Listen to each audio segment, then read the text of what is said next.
Welcome to another episode of Standard Issues Behind the Seams. I'm your co-host, Jimmy Garecki. This is your host, Jared J. Lee. Yes. It's Friday. It's Friday. What you got going on this weekend? Gotta work, man. That's it, huh? Somebody's got to take care of it. He was teaching himself how to carpet board downstairs. I was telling you how difficult it is. Downstairs? Yeah.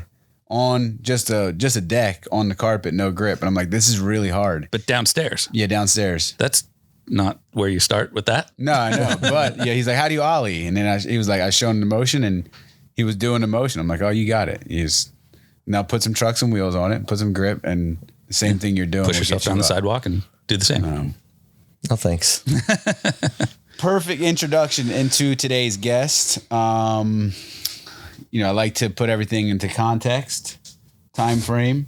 Yep. As Alyasha pointed out, nuance, context, time frame. That's the way to put the whole picture together. So about 2005, 2004, Team Ice Cream is going full blast. Mm-hmm. And our team manager and brand manager is putting together visits to various cities and places that we have different friendships at and different, just different skate allies. So during that time period, you would never know, but the great state of Ohio has a blossoming skateboard business there by the name of Alien Workshop. Mm-hmm. There are a handful of great skate shops, Rubber City Rollers, to be exact, in Akron. Yeah. Right? Yep. You've got the legends of people by the names of Kokomo Joe. Yeah. Gary Collins. Gary Collins. Yeah. And then Al you've Davis. got this brand called Alien Workshop. So you have Ohio's own Rob Deerdeck built a skate park out there, the first public skate plaza. So we go to visit there for ice cream when we pull up.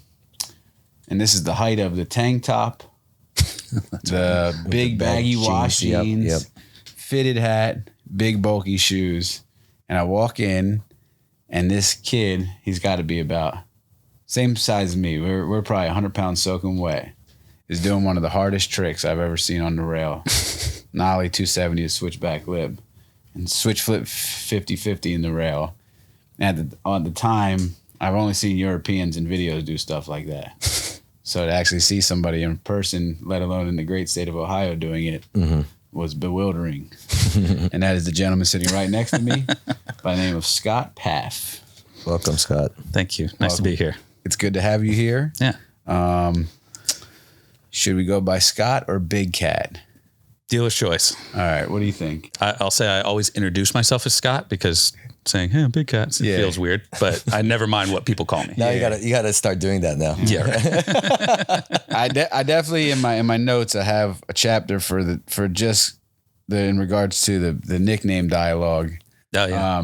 But it is interesting over the years to see how naturally, obviously it was branded pretty well, but it just see how naturally you still take to it throughout travels from our friends to absolute strangers. It's like such a like a regular thing. Yeah. I don't even think about it anymore, honestly.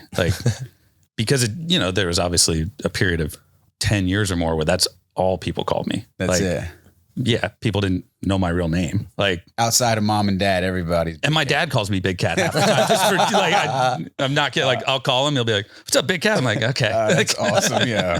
Your parents are in town visiting right now? They are. Yeah. I actually thought about it. I was like, damn, I should have told you to bring them down with us. Right, bring them down with you. They could have just kicked it while we shot it. Yeah. I actually had them on the couch too. Oh my God, that'd be funny.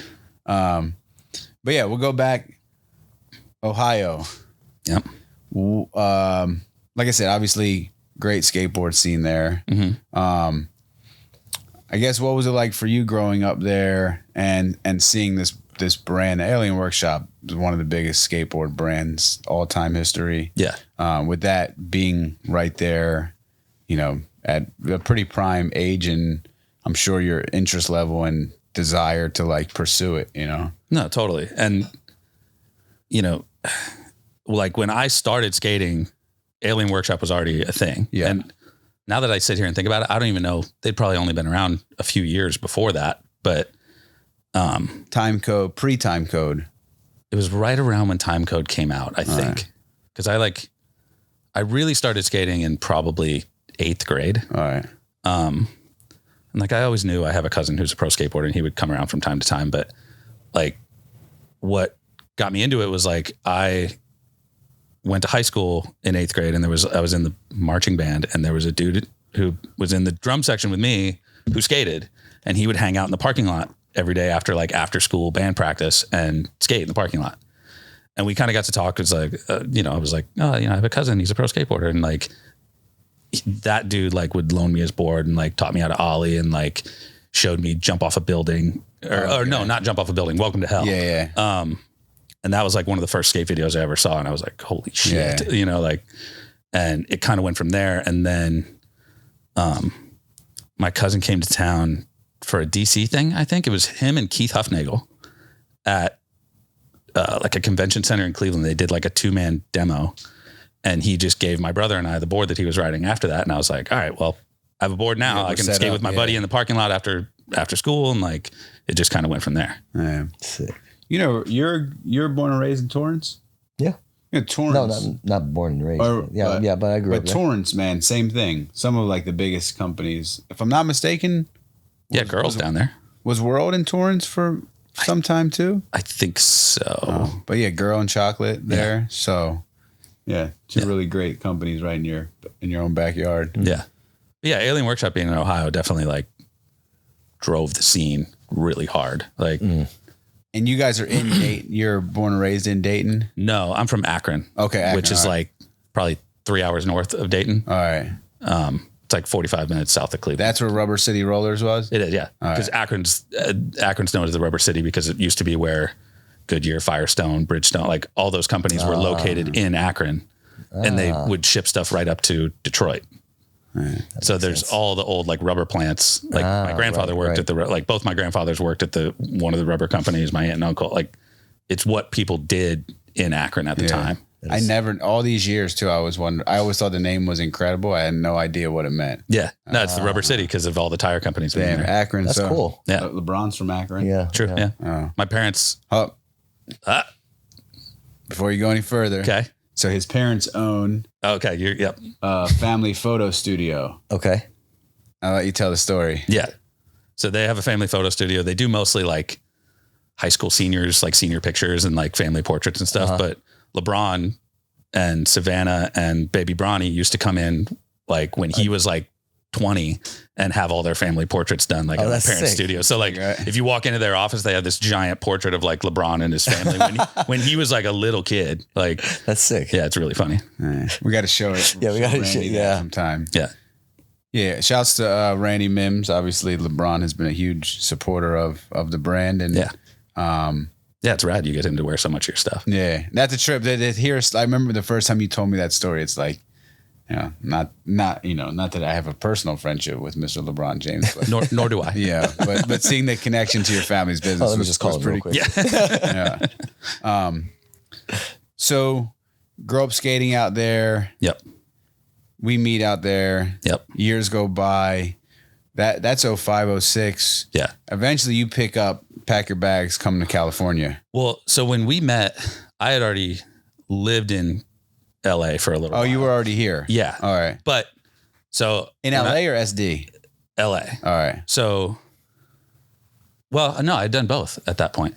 When I was 19, I came out to LA on like a winter break from like my first year of college and went out skating and, whatever. And kind of said to, my cousin, like, I don't know. I'm the type of person that like going to a spot for the first time, especially when I've seen in videos and magazines growing up, it's a little like unnerving. Yeah. So trying to like go film tricks and stuff at somewhere I'd been for the first time, was difficult for me. And I just kind of said in passing, like, God, I wish I could have a chance to like get used to spots out here to be able to try and he was just like, you can move in if you want. I was like, yeah. He's like, yep. Like, and I guess like his kind of thought was they were filming the DC video at the time and, pro skaters some of them are finicky about where they skate, when they skate and whatever. And he just kind of wanted someone around who was just down to go skate whenever, wherever. Yeah. And I think he knew that like 19-year-old me would be down for that. So he was just like, yeah, you can move in if you want. And I was like, okay. Went home, like packed my shit and drove my car across the country and that's crazy. Dropped out of college. Like did just so crazy. So then stayed there for like 8 or 9 months in LA at his house. Hold on. Let me stop you. I gotta remind you, this guy's really fucking good.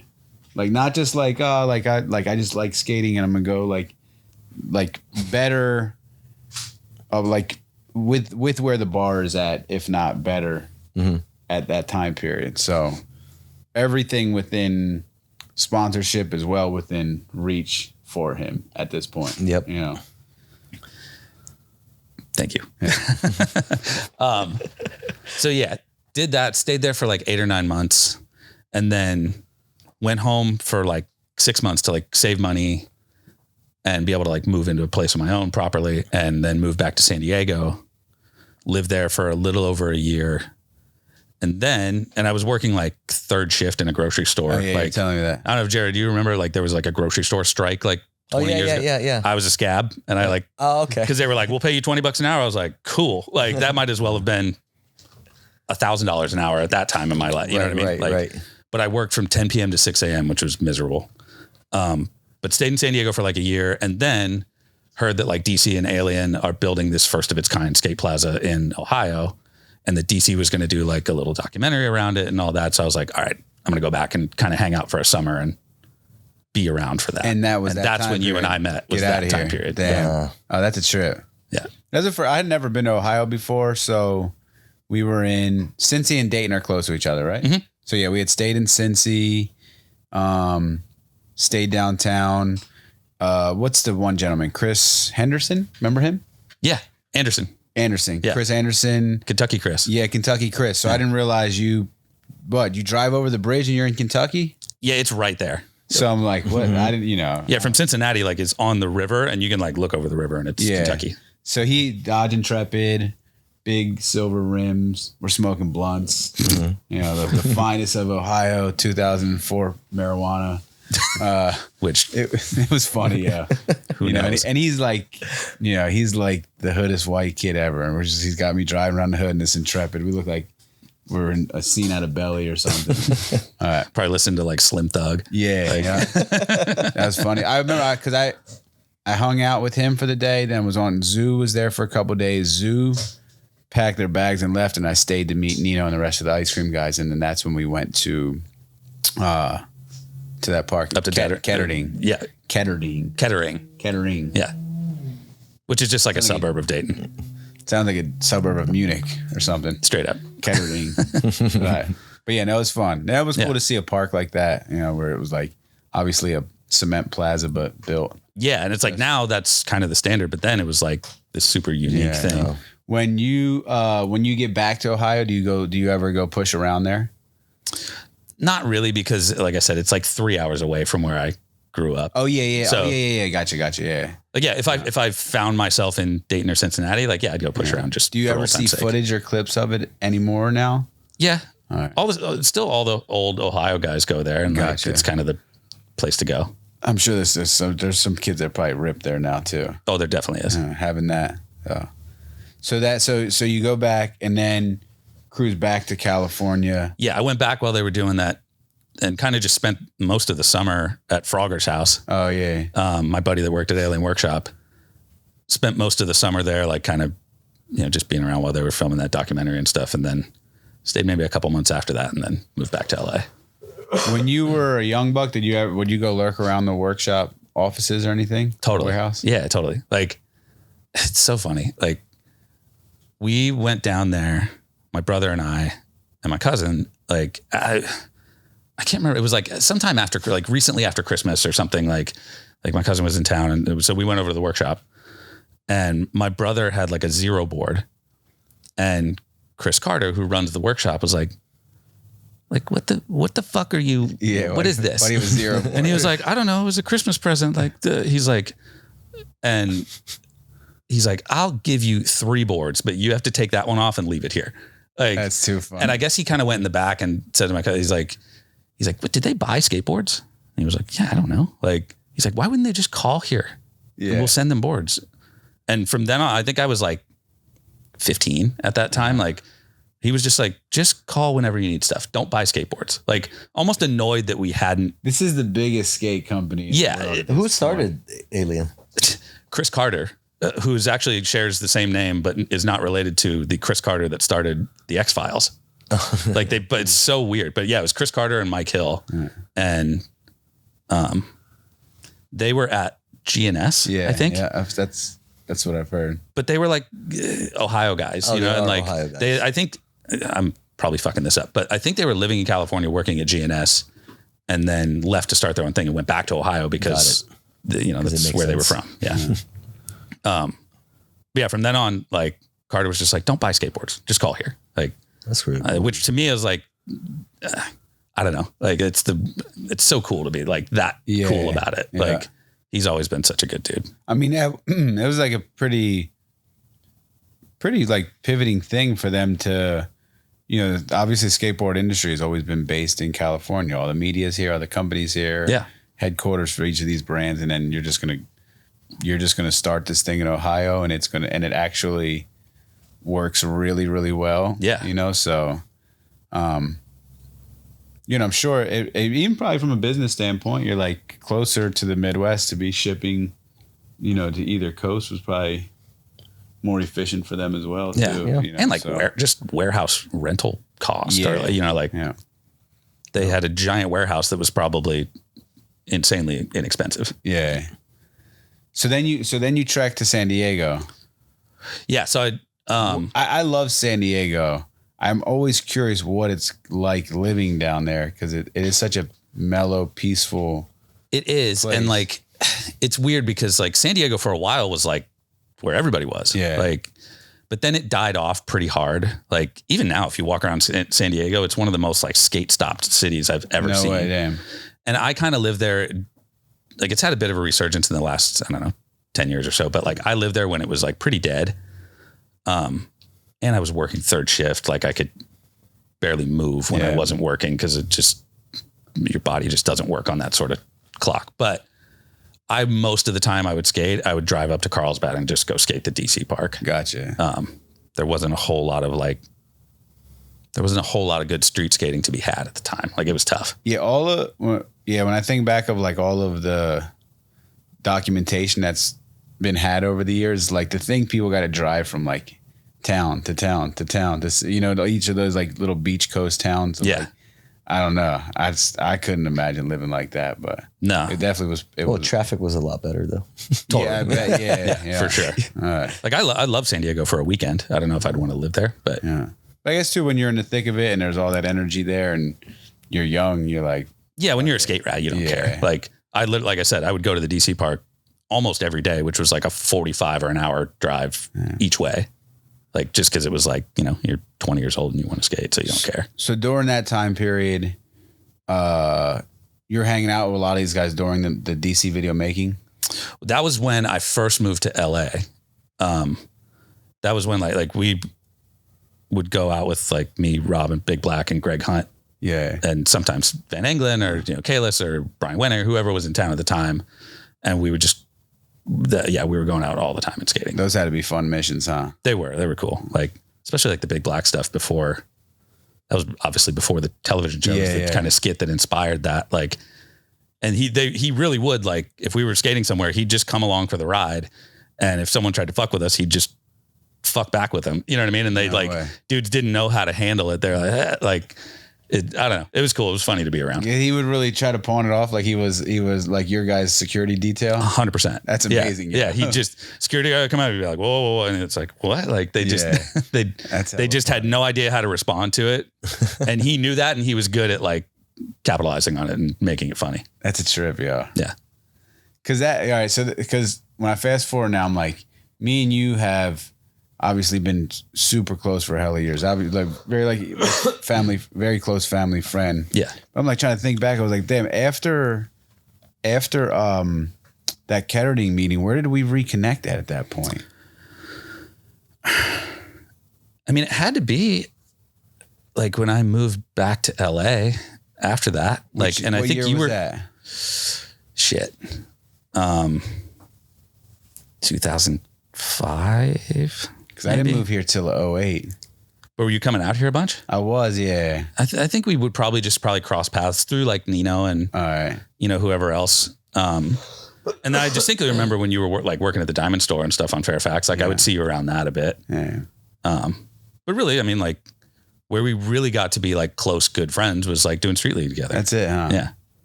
That's a trip. Yeah. And now we've traveled the world together. Yeah. It's been 15 years of just going strong. So interesting. It's funny because it's like I know you on such a personal level. Family knows you on such a personal level. You find yourself in the position where you end up working in television, Mm-hmm. and then what that creates of like a world perception, the internet perception. Oh yeah. And I always like laugh like you always got coined with like being the awkward guy, and I'm like, Scott is like actually the least awkward person in the world. You ever look at Scott's IMDb? No. So this is an incredible quote. I don't even know if I've ever looked at my own. It says this. He's a pretty good skater, which you're wrong. He's an incredible skater too. But again, his awkwardness stands out like dog balls. For one, That's what it says. for one, who's writing on IMDb? That's IMDb? Yeah. That's so funny. Who's writing on IMDb about me? But I'm like, yeah, dude, the things about you on the internet are incredible. Dude, you know what's Like, funny? So I think that obviously came from. I actually felt super creepy looking at this, but I was like, we're going into this. Let me see if this thing. No, it's worth it if you knows found that singular quote is he's as awkward as dog balls. Like, but that, I mean, to me, that came from like when we first started doing Fantasy Factory, all those dudes had been on TV for a few seasons, and there was no like, it's just, here you go. Like sit in this office and like, wait till something happens. So in the beginning, I was definitely like awkward about it. You know what I mean? Like I was for sure like shy and like didn't know what I was in the middle of. And I didn't know that I was being that way. I was just being myself. And I was shy and uncomfortable about that in the beginning. Yeah. But I didn't realize that they were kind of painting me that way until I read like the credits on the first DVD. It was like the socially awkward, blah, blah, blah. And I was like, do you know it says that? And they're like, yeah, man. Like, I was like, all right, well, I guess this is kind of how I fit into this. So yeah, at a certain point I just played into it because it was funny. But yeah, it came from like, in the beginning, like I was nervous and like, I mean, that's cagey. I don't even like, I mean, it's taken, I don't know, just me personally, like even doing this stuff takes a second to get used to. I'm sure like even my dog, like Amelia would be like, Dad, you sound nuts on there. Do you watch these back after you air them? Yeah, totally. Yeah, because it's just in case anybody says anything ridiculous that we don't want to show, or like, if you say anything, or if I say anything, like I always kick it to the guest, and then watching myself. Like I don't want to say something. See, I have a hard time watching myself. You know, I've maybe watched 4 episodes of our show. Get out of here, damn. Yeah.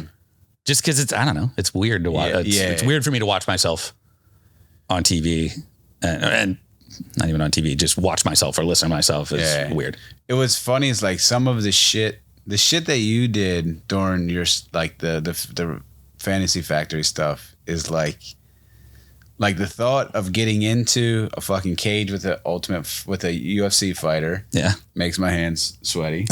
Like just being locked in that bitch.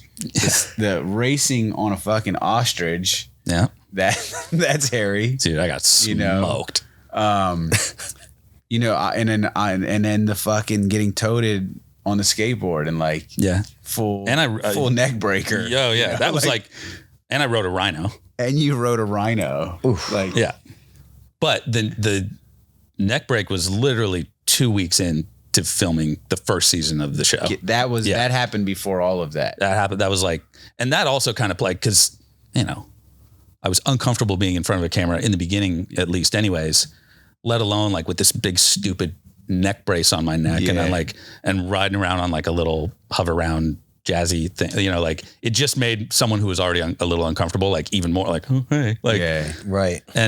But they thought it was funny, and it was, So I only had to wear that thing for like 2 months or so, but they were like, just keep it on for the rest of the season. It's fine. That's like, awesome. And they were also like, if we film things out of order, we don't want it to look fucked up. And, But yeah, so I had to wear that I can't even talk. That smelly, sweaty thing for like 9 months, while we were filming. Like huge launch ramp. Like probably like 5 feet, like 5 feet high. Yeah. Even at the height of like me being comfortable on a skateboard, it's not something you look at and you feel comfortable doing. Like it could be fun, but you're like, there's some risk to it. Yeah. He's getting towed in. Yeah. So because it was so tall, it was into a foam pit. No. So the first day they built it, I jumped on a big cruiser board and like was just kind of testing it out to see if it worked and whatever. And it was fine. And then the next day, just launching into a foam pit, and so the next day we were going to do it like for real and film it. And we grabbed like dirt bikes and we're just towing each other in because it was so big. It's the only way you could kind of get going fast enough. And I then grabbed, instead of the big cruiser board I did it the day before on, I grabbed my own skateboard that I keep the trucks really loose on.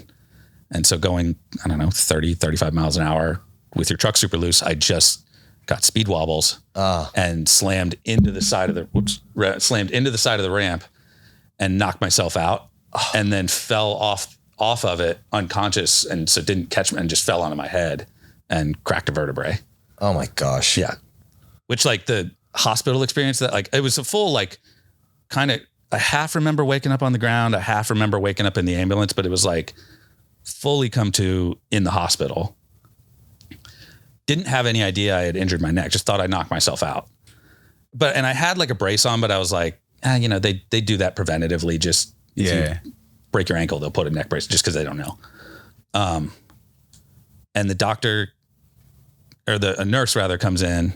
He's like, yeah, you got a concussion. Like you'll be able to go home in like 45 minutes, and took the thing off and had me do like a full like range of motion test and like the whole thing. And the emergency room I was in was like, it wasn't rooms. It was like separated by curtains. And a couple minutes later outside the curtain, I hear the doctor kind of say to the nurse, like, why is he out of his brace? Like, we don't have his CAT scan and MRI results back. And like, I was just kind of like, whatever, like, cause I didn't know I had hurt my neck. And then like 2 minutes later, I hear the same doctor just be like, get him back in his fucking brace. He has a broken neck. And I like heard him say that and went from just being cat to like thinking like, oh my God, if I blink wrong, I'm going to be fucking paralyzed, And it went from go home in 45 minutes to like go home in 3 days and just laying in the hospital, just like miserable. Damn. And the whole time they're running tests and stuff. Yeah. And just kind of like, I don't know. I think they were just trying to run the bill up a little bit. Because they didn't they were just like, we just want to make sure it's stable and like, what I'm like, okay, fine. Yeah. Like, but how long was the recovery from that? Probably like 3 to 6 months ish. Gotcha.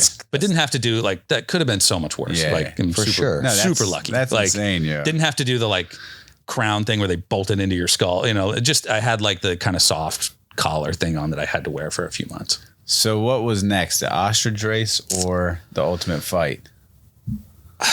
Shit, I don't remember. I want to say the MMA fight. All right. Yeah. What was it like going into that? That sounds scarier than batshit. It was really scary leading up to it. And I only trained for 2 weeks. Oh, okay. So they let you train a little bit. Yeah. They got me a trainer and they were like, so I would work out regularly in the morning and then go train for a few hours at night. And like 2 weeks isn't enough. Yeah. And I had that concern of like, because I didn't know the guy I was supposed to fight. Yeah. And I had that concern of like, this dude might be some jockey asshole who just like wants to create a moment for himself and just kicks the shit out of my face. You know what I mean? I was scared. But then I met the dude right beforehand. His name's Marcus Koval. And he was super cool. He was like Marcus Koval. Yeah, he's the best. He has a gym, I think, in like Inglewood or something. All right. But yeah, I met him beforehand, like maybe the day before, and he's like, yeah, we're gonna have fun. Like we'll fight. It'll be good. Like like it'll be a good time. And I'm like, all right, cool. Yeah. Like, because at least I'm not stupid enough to think that like he couldn't twist me into some fucking Brazilian pretzel in 5 seconds. And he let us go back and forth. And like in the process of it, I actually broke his nose, but Oh, no way. Yeah. So damn, Big Cat yeah. But he was like kicking my He's leg. like, oh, really? Yeah, no, it was literally that. It was like, he went to kick me and I if I remember right, like he went to kick, I came over the top and hit him in the nose and I could tell it got him. And he looked at me like, okay. And then he really kicked me like full bore and just looked back like, this is what you're getting into. You know what I mean? Like, you got me, I'll get you back. And, but we went back and forth. I made it through like, I think 2.5 rounds. And then I think he got me in like an arm bar or like a choke or something. And I tapped out. It was cool because I was watching it back and I was like, you know, I could tell he was like intentionally keeping it more of like a wrestling type of format, like more like traditional like he was taking your punches. Yeah. But then in terms of when he was going in, it'd be like, let me just keep this more like wrestling style. So it's not like, And he even like, so they taught me the limited amount of jujitsu that they can in 2 weeks, along with kickboxing and boxing and all this other shit. And It's like the Matrix. It's like literally. Kung Fu. Like they had taught me how to get out of they taught me how to get out of an arm bar, which is like you lean into it. And they taught me how to get out of a leg lock choke. They're like, you pull up and he put me in some like weird combination of the two. So I'm like, went to pull up and I feel my arm go. And he after the fight, he's like, yeah, I felt you do that and I didn't want you to fuck your arm up. So he just let my arm go and then just choked me. So he's like, I didn't want you to like actually get hurt, but had to put you out. Yeah, that was gnarly. I was like, oh my God, Big Cat is crazy, man. Like these predicaments that he found himself in this show. Yeah. And then, the ostrich race, that was nuts. Yeah, the ostrich one. People race those things regularly? Yeah. I mean, that's like a thing? It's like some carnival bullshit, but we had said we were going to do it. And I was like, okay, cool. Those are scary, huh? I didn't think they were. And then, because we would watch the race. I'm like, that looks like, funny. Other racers? Yeah, you can go on jockeys? YouTube and find, you can go find like ostrich jockeys and shit on YouTube. So I was like, the big birds, like who cares? Like, so we go. Sounds so funny, dude. And I went from like the moment I sat down on the thing and it didn't budge. You know what I mean? Like me sitting on top of it didn't make any bit of difference to it. And I was like, oh shit, these are like fucking pterodactyls. You know what I mean? Like these are no joke. And the sketchy saddles we had were like put together with seatbelts from cars and shit. Like this is ridiculous. Yeah. And our bet was I think we made a bet that whoever lost had to like drink a raw ostrich egg or something stupid. But it goes and my bird takes off fastest out of the gate, but he's like veering towards the fence. And I tried to like steer him, which I didn't know how to fucking do. And I was trying to lean and like pull him and I just leaned just too far to where I couldn't get my balance back. So I was like slowly tilting off and I'm like, okay, finish line's there. Just hold on. And I literally like fell across the finish line, but wasn't sure that I'd made it across. Cause our deal was whoever's bird and person gets across the line first wins. Like you don't have to be on the bird. It just, you and the bird are there, you win.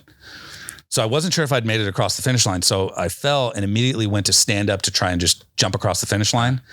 And as soon as I stood up, I just turned into my brother's ostrich, just slamming into me and slamming me across the finish line. Yeah. And like couldn't breathe for like 10 minutes. Like it felt like getting hit by like a car, like a feathery Volkswagen. Like, but then like got up and ran away. Cause I'm like, I don't know if there's more birds coming. Like, dude, it was, I don't know if there's birds. What's crazy, the exit man. strategy? How are you getting this thing to stop if you're making it across the line on it? I have no fucking idea to this day. They didn't tell us any way to make them stop.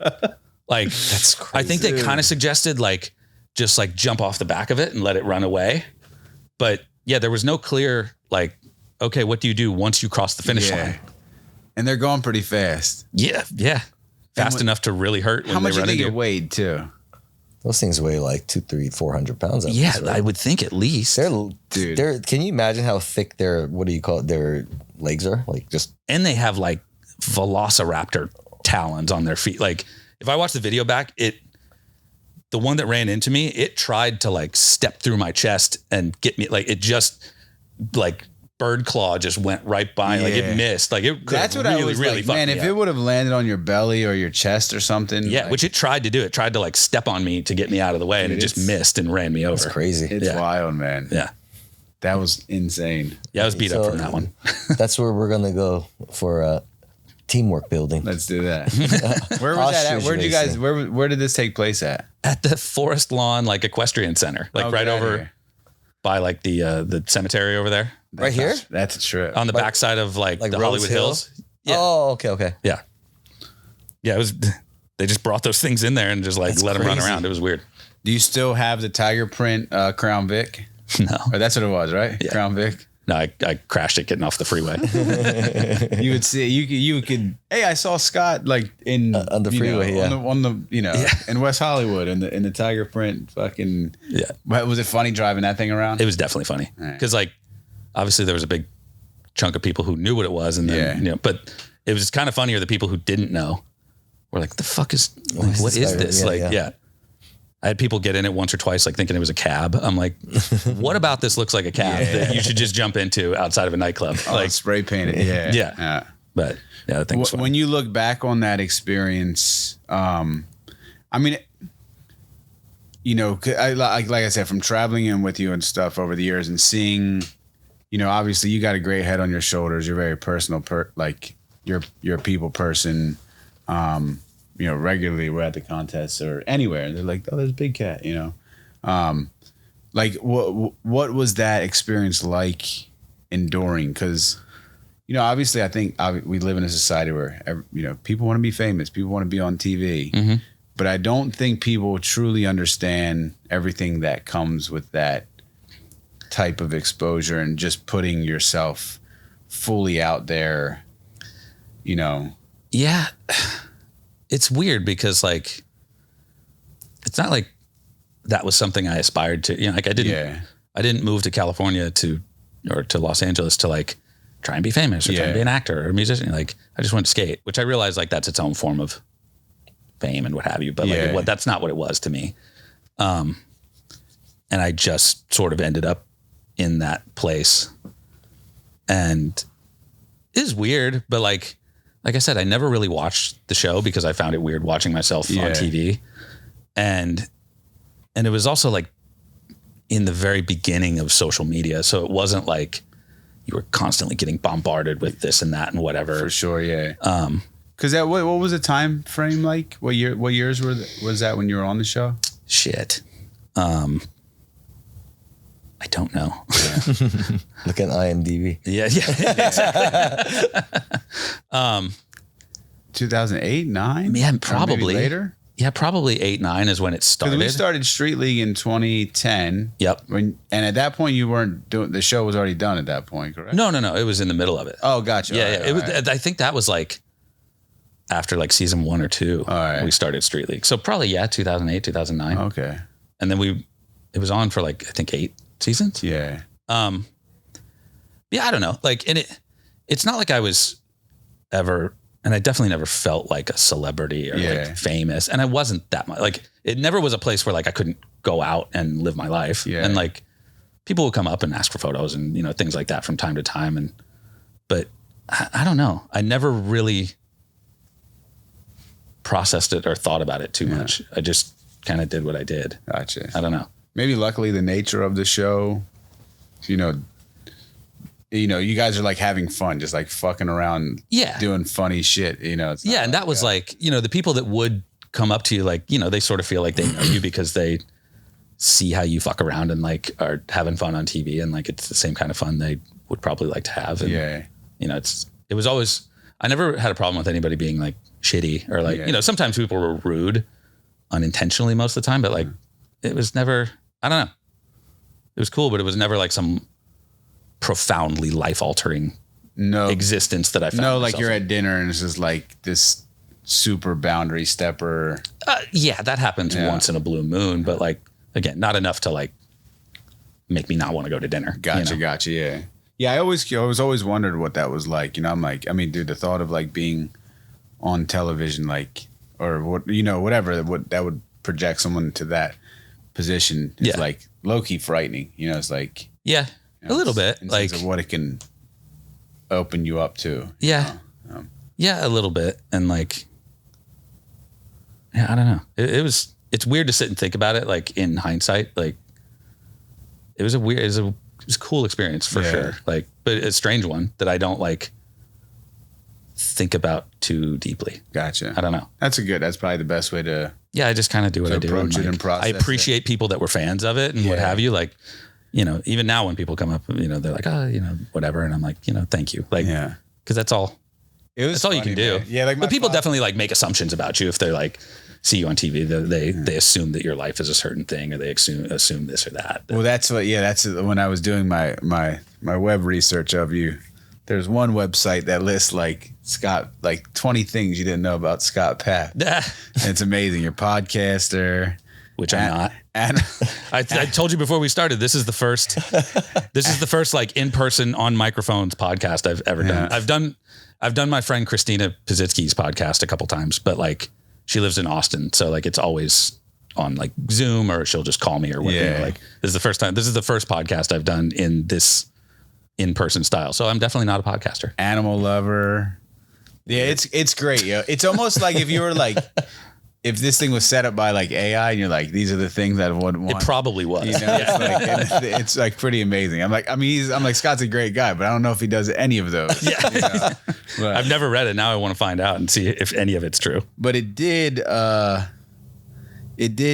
have you listed as playing two other roles, one in which on 100 Ways to Die. Oh yeah, 1,000 Ways to Die. Or 1,000 Ways to Die. Yeah, I've yeah. seen people stop you about that. I didn't know what it was. I've never seen it. That was on like AMC or TM. One of those. AMC, one Spike. of those. Yes, that's right. Spike. Yeah. What was that one about?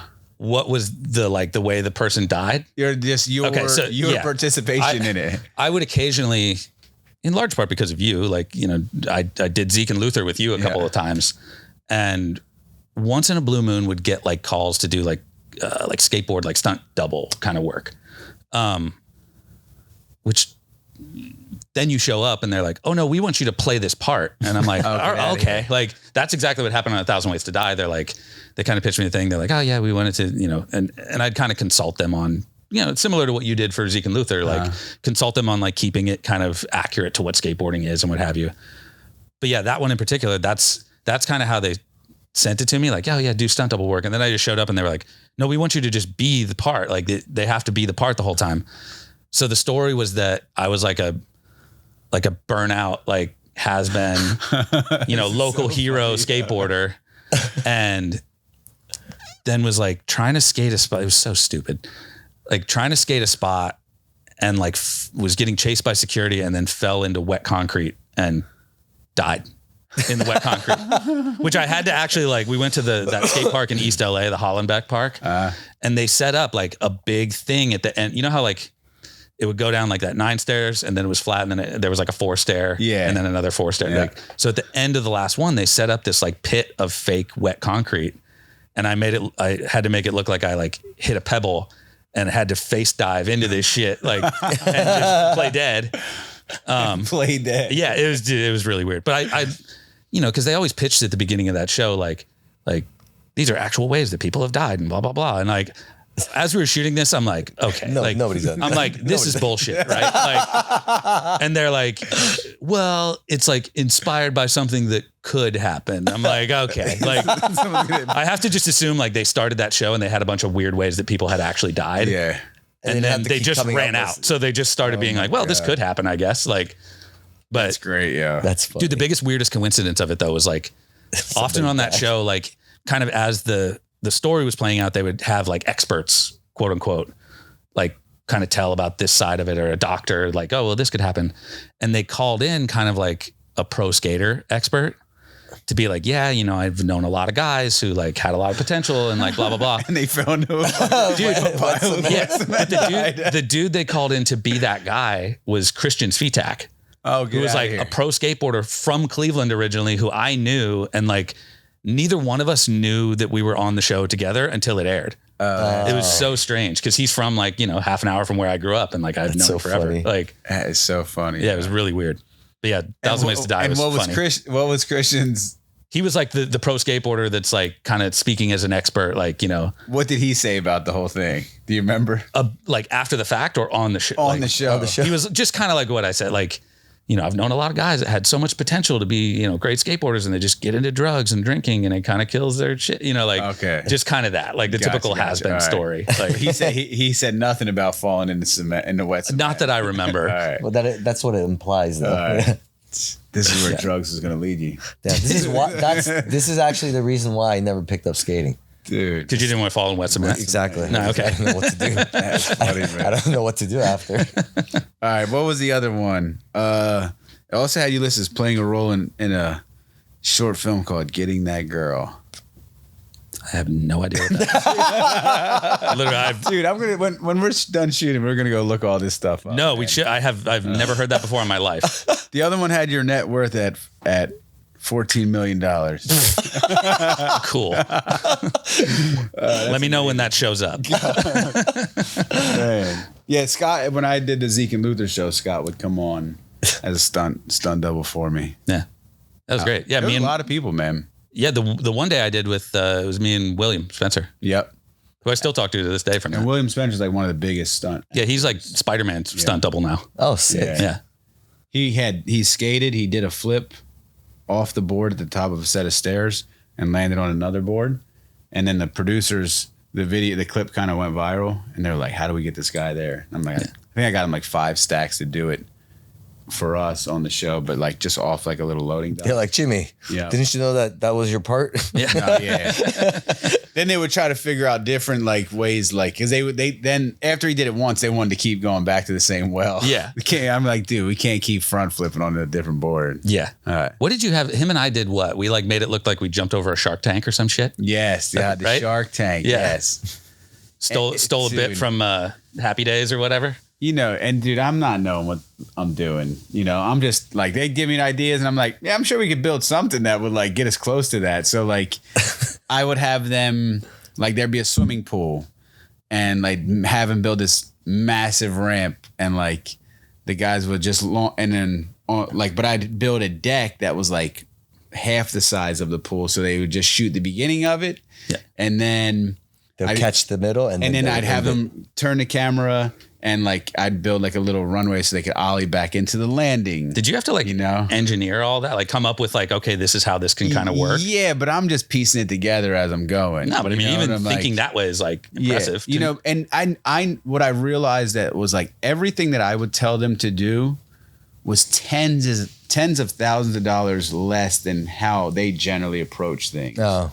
So everything I did, they were like, it's going to look better than some stunt coordinator putting this together. And Jimmy is just saving us a boatload of money. All he asked for, they would give me wads of cash to go to the local skate shop. Mm-hmm. Dude, and they would, I walk in, I think it was called ZJ's, if I'm not mistaken. Yeah, in Santa Monica? Or no, or not ZJ's. God, this was in Redondo. God. Tyler, do you know the name of the shop down there in Redondo by any chance? Man, but I would go buy 20 sets of Swiss, 20 that's sets of Spitfires. Yeah, anytime I did the show, you'd like load me up with Pal Swiss bearings and like shit when I was leaving. Like, here, take some wheels too. Like stacks of dough, man. Like a lot, you know. So the skate shop was always psyched. And then Jimmy's here, yes. But so many people, yo, like you. Yeah. Dude, a little Midler. Yeah. Mike York, Lee Smith. You know, it was like Sammy Baptista and Billy Roper, like they were your go-to guys, right? Yeah. And it was right in the middle of the recession. Mm-hmm. So like cats were like, you know, we needed bread, you know, so. It's like right now. Yeah. That was gnarlier though, right? That recession? Yeah. It was definitely more like prominent. Yeah. Do you remember what was going on in your life around that time, boy? 08?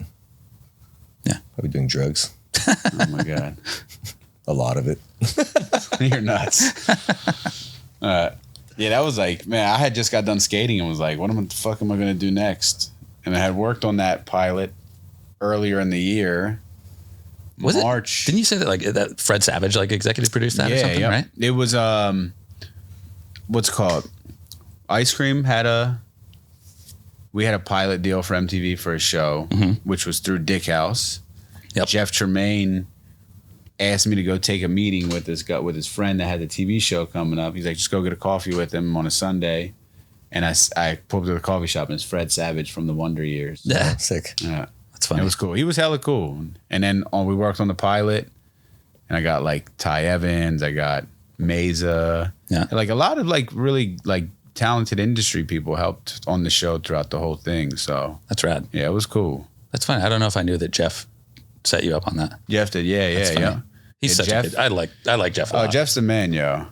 You know, all the success that he has, it's like, and you know him as a person. Yeah. Like you deserve every bit of it. I just went back and watched the Big Brother documentary. Yeah. Fuck. What's it called? I forget what it's called. Yeah, I can't. Shit. On Hulu. Yeah. I know exactly what you're talking about. I just can't think of the name of it. It's good. It's a good documentary. Remember that magazine, Big Brother? No. It was nuts. It was like skateboarding. It was a skateboard magazine started by Steve Rocco, World Industries, and it was like basically everything but skating, like just all this degenerate shit. But that eventually segued into like Well, and then they sold it to Hustler. to Hustler, Yeah. And Hustler actually tamed it. When they went into when Hustler bought it, they actually were like, "You guys got to calm down." Well, because originally they would put like nude photos of girls and stuff in Big Brother. And so then when they got bought by Hustler, they were like, well, we don't want that sort of competition. So you can keep doing the magazine, but no more like nudity or like you got to chill out a little bit. But yeah, That's our lane. Yeah. but that basically opened the door for Jackass. You know? Yeah. A lot of Because they those started doing ideas. that kind of shit. Just Knoxville like wrote for Big Brother. He worked at Big Brother and he just started doing that kind of shit to like, just for content. Yeah. Like, I was curious. was it kind of the first one he like put on a bulletproof vest and like shot himself in the chest, like point blank? This was might be a stupid question, but I was watching. I was wondering if Hustler or Flint, did they feel, was there any sort of like, well, this whole thing, Jackass came out of development during this tenure with Big Brother. Like, I wonder if that was any sort of conflict of Yeah, if they felt any like ownership over the what IP Jackass became. I don't know. I mean, it would. Yeah, I don't know. I never heard anything like that, but you know. But then, all right. So Street League, Yep. 2010. Probably 2009 is when we started kind of really talking through stuff. Yeah. I remember I was in the Grove and Brian Atlas calls me and I had knew about Rob working at, I remember going to Rob's house way back in the day and like the Maloof brothers were there and they was like, yeah, we've been working on the skateboard contest. But then when Brian had called me to actually to come be part of it, I was like, this is like an awesome opportunity. I never judged the contest before, but I hadn't either. And you helped set the framework up for the judging criteria, correct? Yeah. So when Street League started, like they sort of had the opinion that like they wanted the judges to be like younger guys who still skated and were good enough to like understand the technicality and intricacy of different tricks. And as a part of that, Again, really good fucking skateboarder. but I had also never judged the contest either. Like, but I basically like, they asked me to, their original ask was like, okay, write down every trick you can think of and like what that would score. And I spent about 2 minutes trying to do that before I was like, okay, this is fucking impossible. Like there's endless tricks. So I was like, okay, how can I kind of do this in a way that like gives the scoring like legitimacy that we can like step back and be like, oh, well, it scored this score because of this, and this, but still give us room to like, cause you know, you and I know Matt Rodriguez, who was one of the original judges, obviously knows Ryan Denman and Snyder. Yep. That was the original 5, right? No, McKinley. Oh, Robbie. That's right. Yeah. That's right. R.I.P. Robbie McKinley. Yeah. Okay. So me, you, Robbie, Snyder, Matt. Yeah, that's right. It was. Yeah. Denman was after. So we all know skateboarding well enough, but it was more a way to like be able to articulate it to people that they could understand. So I kind of was like, all right, like most, like 90% of the tricks that people do are just combinations of like these 10 or 12 kind of core tricks. Yeah. You know, like a backside flip is a backside 180 and a kick flip. Yeah. So Kick flip, heel flip. Right. Front 780, back 780. Yeah. And so I kind of assigned ballpark value to like those 10 or 12 core tricks, like with a couple points one way or another, you know, and then wrote it out as if like, okay, you know, obviously if you go faster, you score higher. If you slide or grind longer, you score higher. If you jump down a bigger set of stairs or whatever, you score. Like I broke it down into like those kind of 10 pieces of what most of street skateboarding is. And then you and I could sit there and be like, okay, well, they did this trick, which is like a combination of these 3 tricks. So this score is kind of around here. Like just as a way to be like explainable to someone who doesn't on skate a 1 every day. to 10 On a 1 to 10 scale. Yeah. So yeah, I came up with that, and that ended up being what's used for Street League. And we've adapted it over the years, you know, but that's kind of where it started. With the other, When you saw that, did you understand it? yeah, pretty quickly. I mean, you know, that, like you said, the foundation of skateboarding and the step by step, you know, 2000, and it's a trip too, because you think 2009, 2010 skating versus 2024. It's, you know, and and you're talking building this thing out to be at the most progressive level then versus the most progressive level now. It's like, fuck, those were like, our top tricks then were like warm up tricks for now. No, totally. You know, like, yeah.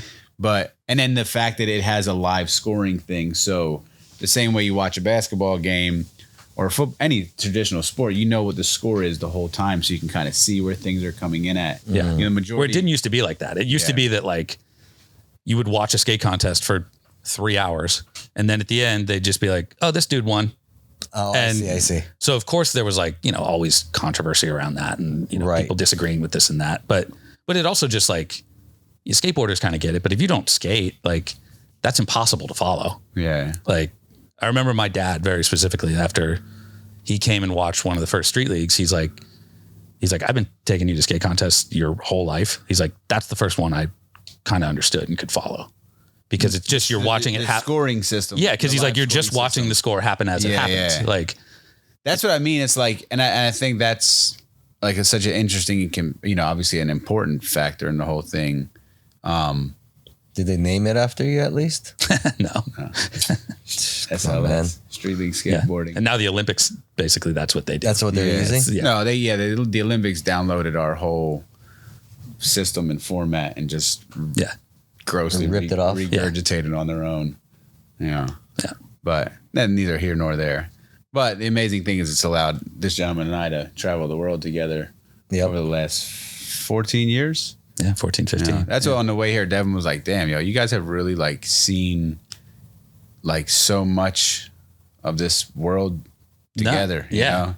From like being out in the jungle in Rio, Yeah. like going under waterfalls and shit, to like, you know, going to Japan and Tokyo. And The one we went to was there's these 3 gnarly waterfalls at the intersection of Brazil, Peru, and Argentina?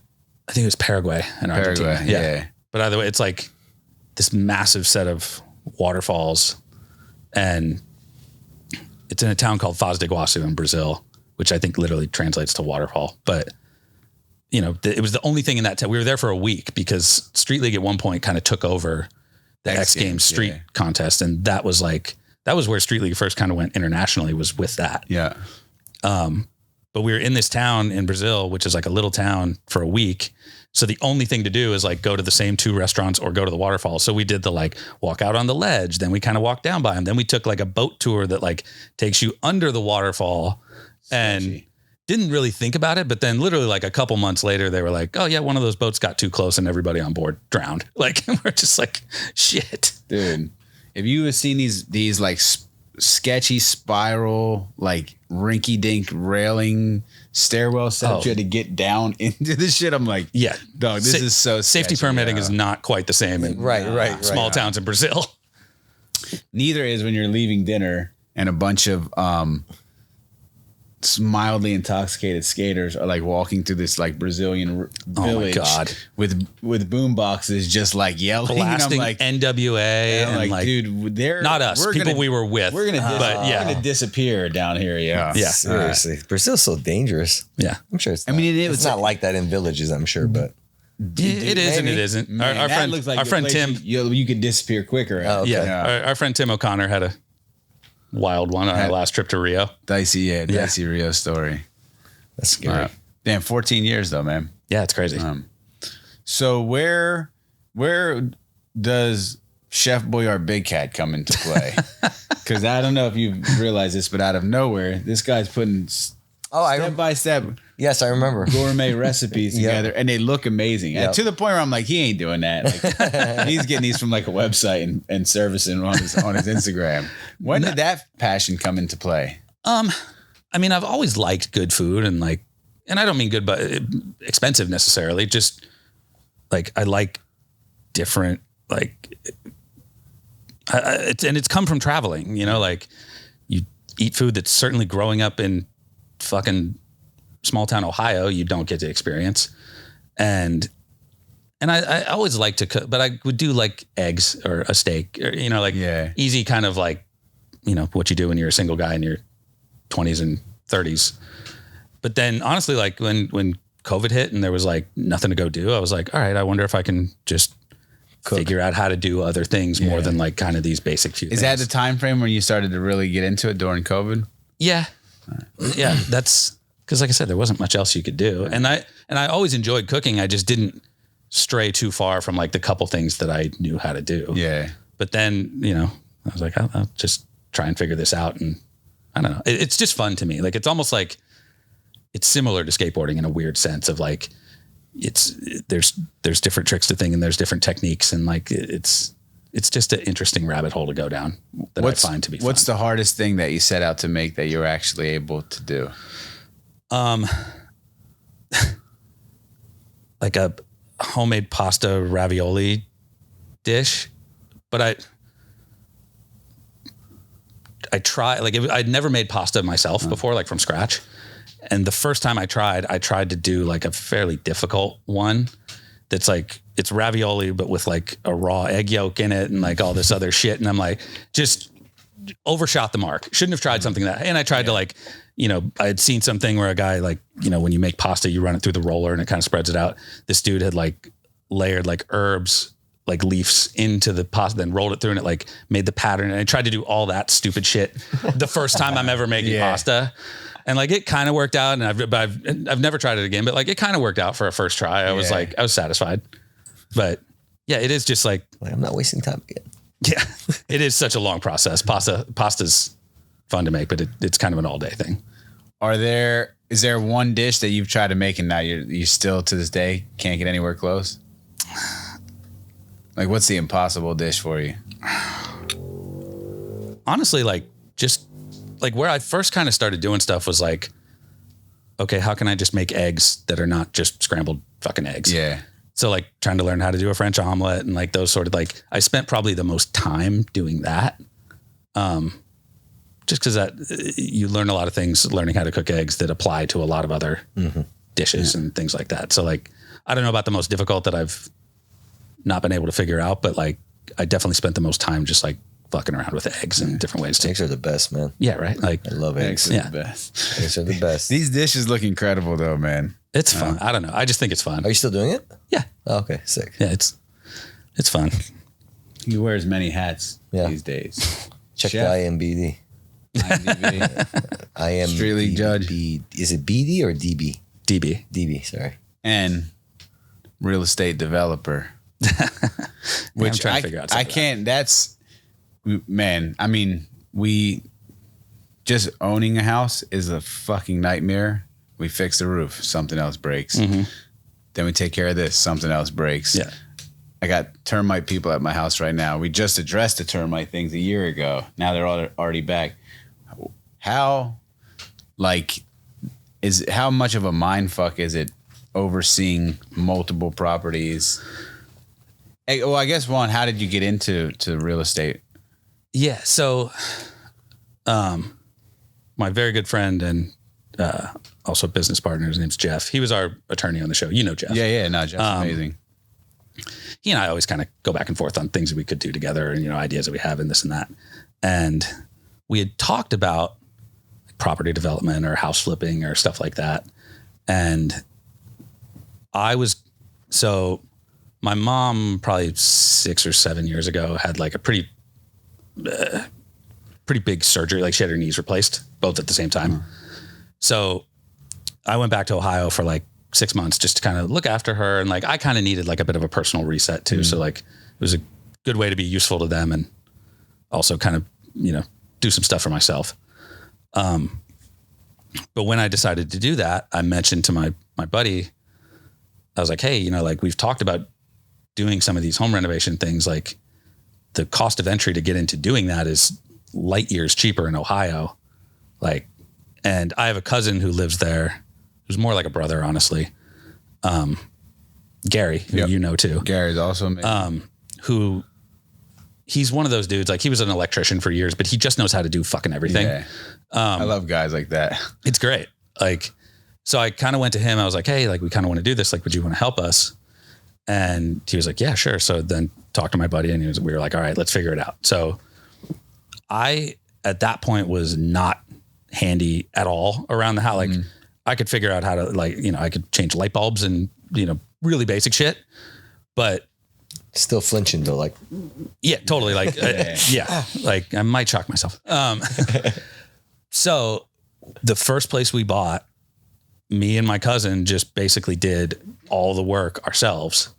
And that gave me a bit of an understanding of how to do a bunch of that shit. Yeah. And also that like, my fear in that kind of stuff was like, oh, I'm going to take a $500 problem and turn it into a $10,000 problem by fucking it up. And just kind of realizing like, you're probably not going to, but it gave me an understanding of like how to do a bunch of that stuff, how much it should cost and things like that. And we've just kind of taken it from there and like continued doing it. And now we've gotten into doing, some like rental property stuff, like duplexes and what have you.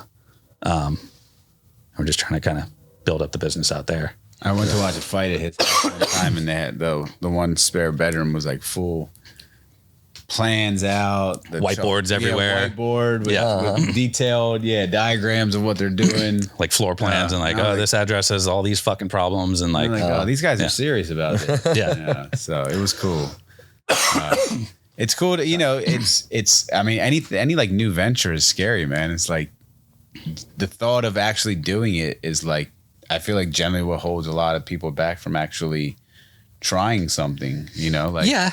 And it's not that there aren't things about it that are difficult and confusing and frustrating and all those other things, but like, it's one of those that like with someone there who kind of knew what they were doing and like a little bit of guidance, you sort of realize like, this isn't that hard to figure out. Like, and Jeff has overseen properties and stuff for quite some time. Yeah.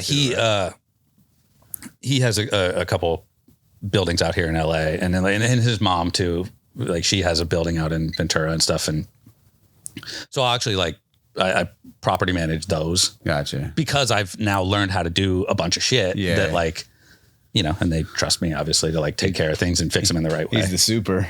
It's great. That's so funny. Yeah, it's funny. But well, shoot, man, I think that's the gist of the majority of the thing that thought we could cover on here. Yeah. It's awesome to have you on. We still got to check the IMDb though. So check the IMDb. I'm saying I guarantee none of that shit's accurate. It's so funny. Yeah. It's awesome. But it's also like where, like, I don't even know where that would come from. Yeah. Like, it's not like I have a common last name. The 20 things about Scott Pfaff is like the greatest thing ever. I almost feel like we should read that right now. Let me see let's look at it right now. I like that. 20 things you didn't know about Scott Pfaff. Scott Pfaff, Big Cat. Here we go. Dude, these pictures are great. Paxson. Oh my God. Yeah. All right, here, where we at? Celebrity net worth. Here you go. All right, what do we got? This is on facts.net. Okay. 20 unbelievable facts about Scott Big Cat Pfaff. Let's go. This is awesome. Scott Big Cat Pfaff has become a household name for his incredible talent and larger-than-life personality. This is true. Debatable. As a prominent figure in the entertainment industry, Pfaff has earned a reputation for his remarkable achievements and unforgettable moments. This is true. We're still talking about that. Okay. It's pretty accurate. From his early beginnings as a pro skater to his rise to fame on the hit MTV reality series Fantasy Factory.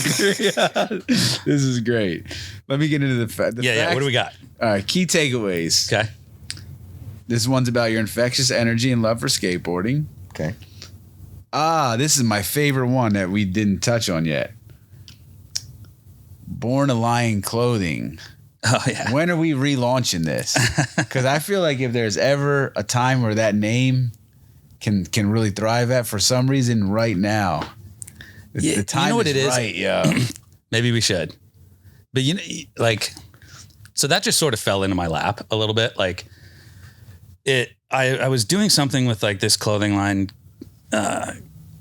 somewhere in downtown, and they, you know, obviously everybody on the show called me Big Cat, and like I leaned into it and like, remember that brand, The Mountain? Yeah, that made like those like truck stop tie-dye t-shirts with like animals and shit on them? Yeah. Like, I found or maybe one of the producers even like found that online, like all those shirts and stuff. Yeah, it's all wolves and bisons and eagles and shit. Like it's like, it's straight up some like truck stop shirts. But they had a ton of them that had like lions and panthers and tigers. So I just bought every single one that they had that had like some sort of big cat on it, and wore them all the time on the, like, that's all I wore on the show. Once I found them, that's all I wore, just because I thought it was funny. And so then I started doing something with guys who were trying to start a clothing line in downtown, and it was really short lived, but they had one shirt that the graphic just said Born a Lion on it. It had like a lion's face on it. So when we split, I was like, just give me the rights to that shirt and we'll call it a day. And so I took that and like started printing my own shirts and just as a side hustle to like make some extra money.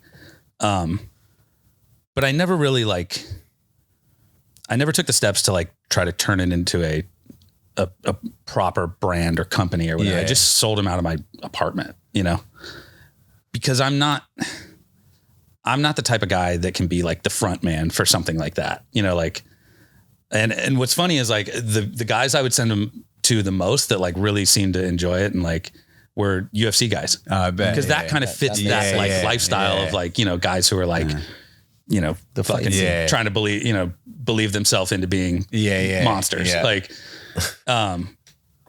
which is funny because like now I have, in part because of that. And, I have a ton of friends in the UFC community and what have you. And, also ended up being pretty good friends with Dana White, who, you know, but like for whatever reason, the Born a Lion stuff like always had traction within the MMA community. So That makes maybe sense, we should relaunch it and we'll find a UFC guy to kind of be the front man. It is such a good name, Born a Lion. It's aspirations. Yeah. Yeah. Yep. And like, I believe in the principle of it, you know, that like you kind of are what you believe a little bit. Yeah. Like, but I'm just not, I don't have the type of personality to fucking scream it from the mountaintop. No, like, sure, yeah. That part is difficult too. Yeah. But that's so funny, man. Maybe we should relaunch it. Let's see what else. Yeah, what else we got on the list? Hold on. All right, then we got your clothing. We got your DOB. Is it like a 1 to 20? It's a 1 to 20. Let's just run down one by one. Passion for skating. Strong. It gets kind of basic. He's got a strong presence on social media. You got your own YouTube channel? I mean, yes, but no. Like, there's a YouTube.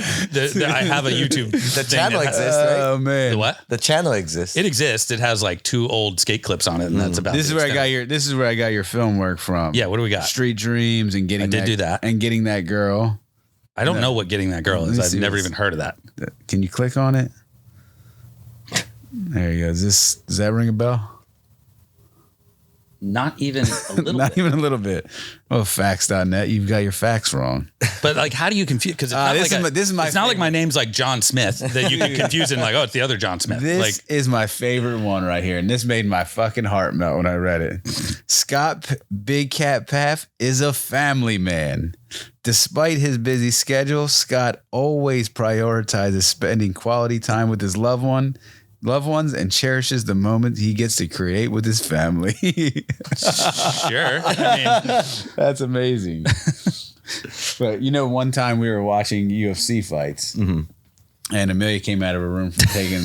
She was in She was like very half deep asleep. slumber. Yeah. So she sleepwalks out, and Scott's sitting on the couch, and I think she assumed that it was me. no, she thought I was Devin. Oh yeah. She literally just half asleep, like zombie walks up to me and she's just like, "Mommy," and crawled in my lap and went to sleep. And I'm like, okay. maybe 4 years old, like climbs up his leg and then like just fully passes out. Yeah. Scott. So, And Devin was just standing there. She's like, what the hell? Like, so you're right on that, facts.net. Scott is in fact a family Maybe man. this is pretty accurate. I don't yeah. know. Yeah. And this is the best one to leave the whole segment on. He continues to inspire and entertain his fans. Scott Pfaff has left a lasting impact on his fans with his unique personality, accomplishments, and positive outlook on life. Everything that I can attest to. I try. Through his various endeavors, he continues to inspire and entertain people around the world.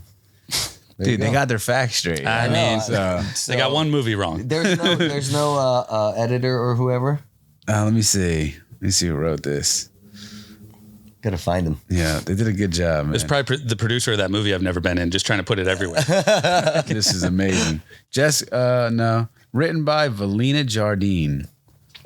This is in March of 2024. So it's like, you're still out on the scene. Yeah. I mean, according to facts.net. Well, shit, thank you so much for coming on here. No, of course, anytime. This is awesome. You've been an amazing supporter of the brand, Always. Standard Issue.